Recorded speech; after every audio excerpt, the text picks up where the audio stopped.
Hi అండి, నమస్తే, welcome back to my channel.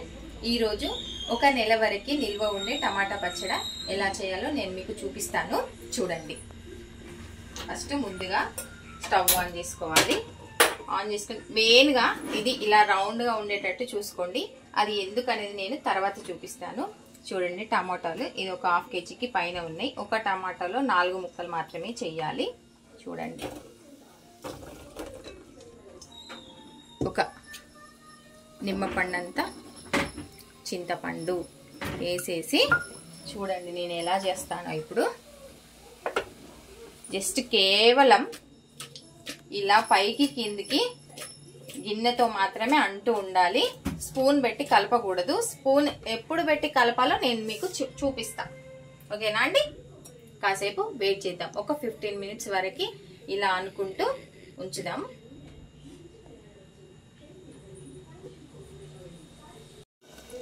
ఇది ఉడికిపోయినట్టుందండి. ఒకసారి చూద్దాము. చూసారా?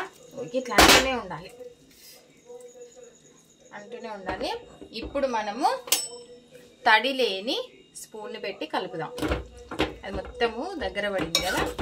తడి లేని స్పూన్ పెట్టి కలిపి మెత్తగా అవ్వాలి. ఇది అయిన తర్వాత ఇది మూత పెట్టకూడదు. ఎట్టి పరిస్థితుల్లో మూత పెట్టి మాత్రం ఉడికియొద్దండి.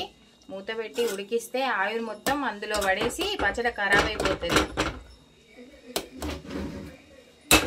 ఇప్పుడు స్టవ్ ఆఫ్ చేసుకుందాము.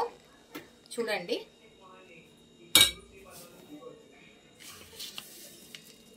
ఎల్లిపాయలు కొన్ని,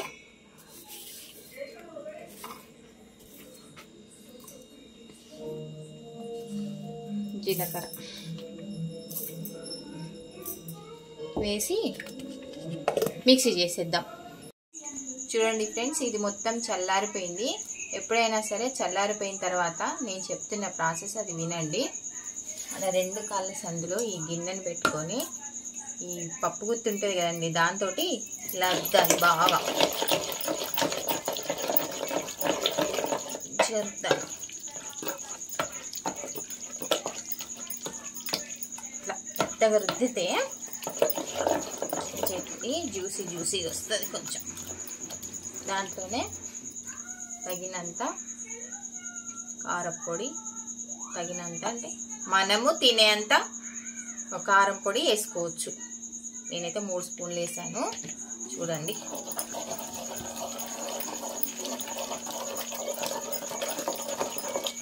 తర్వాత తగినంత ఉప్పు, కొంచెం చూసి వేసుకోండి ఉప్పు. నేనైతే 2.5 స్పూన్లు వేసాను, ఎందుకంటే నేను చెప్తాను తర్వాత.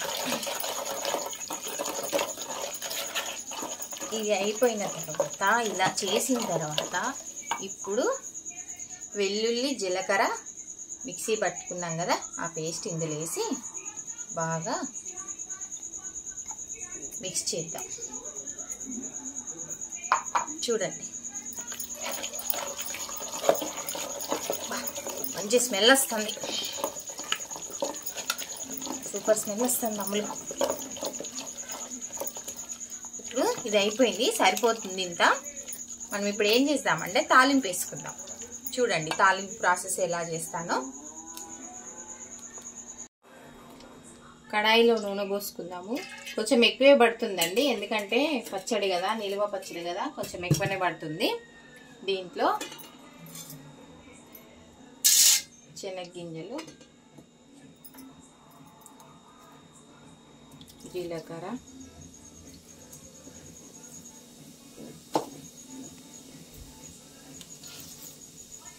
ఆవాలు,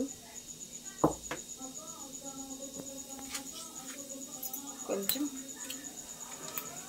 ఎండుమిర్చి,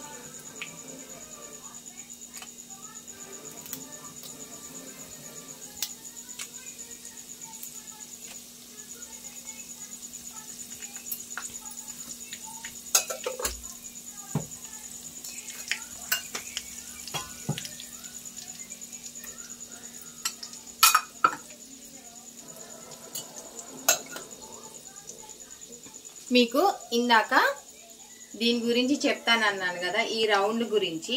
ఈ రౌండ్ ఎందుకంటే ఇందాక నేను 2 కాళ్ళ మధ్యలో పెట్టి ఇది పప్పు గుత్తితో ఇలా అన్నాను కదా, దానికోసము కొంచెం మంచి కంఫర్ట్గా ఉంటుందని చెప్పేసి ఇలాంటి రౌండ్ గిన్నె తీసుకోమని చెప్పాను.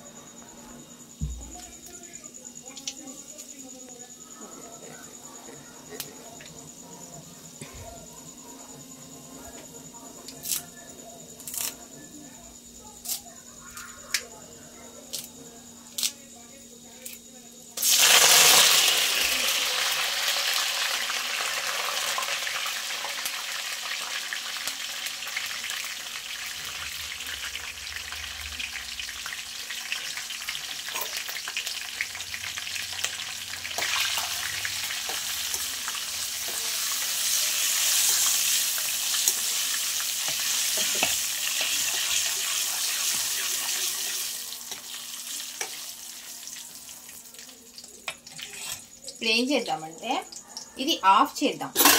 ఆఫ్ చేసిన తర్వాత పసుపు వేసుకుందాం. ఎందుకంటే ఆన్లో ఉన్నప్పుడు వేస్తే అది మాడిపోతుంది, బాగా నల్లగా అయిపోతుంది.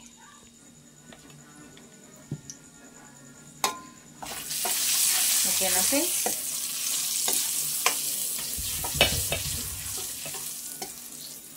కొంచెం చల్లారాలి. ఇప్పుడు దీన్ని మనం తాలింపు తీసుకుందాం. చూడండి, చేయితో అస్సలు టచ్ చేయకూడదు. ఈ పచ్చడిని చేయితో టచ్ చేయడము, వాటర్ తగలడం చేస్తే పచ్చడ పాడైపోతుంది, వేస్ట్ అవుతుంది. పచ్చడ ఇంత కష్టపడి చేసి కూడా వేస్ట్ అయిపోతుంది.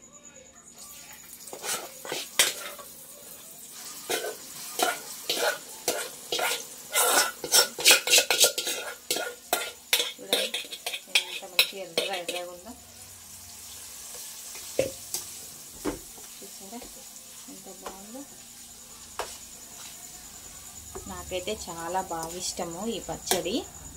చిన్నప్పుడు మా అమ్మమ్మ వాళ్ళ ఊర్లో మా మమ్మీ చేసేది ఈ పచ్చడి, అందుకని ఈ పచ్చడి అంటే నాకు చాలా ఇష్టం. చూడండి, ఇప్పుడు నెక్స్ట్ ఇంకొక ఇంగ్రీడియంట్ కలపాలి. అదేంటి అని అంటే ఇది జీలకర్ర మెంతులు వేయించి చేసిన పొడి, మిక్సీ చేసుకున్న పొడి ఇది. దాన్ని కొంచెం ఒక స్పూన్ వేసుకుంటే సరిపోతుంది తగినంత, ఎందుకంటే చింతపండు ఉంది కదండి, దానికి తగ్గట్టుగా మంచి ఫ్లేవర్ వస్తుంది. ఇంకొకటి దీంట్లో మనము ఇందాక చెప్పాను కదండి, ఉప్పు గురించి తర్వాత చెప్తాను అని చెప్పేసి, ఆ ఉప్పు సరిపడిందా లేకపోతే ఎక్కువైందా చెక్ చేద్దాం. చెక్ చేసి దాన్ని కావాలిస్తే ఉప్పు కొంచెం యాడ్ చేసుకుందాం, లేకపోతే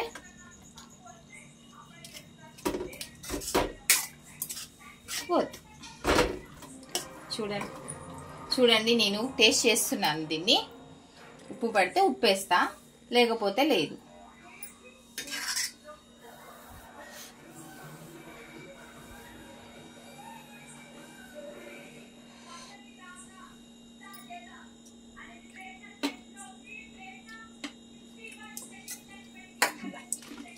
బాగుంది,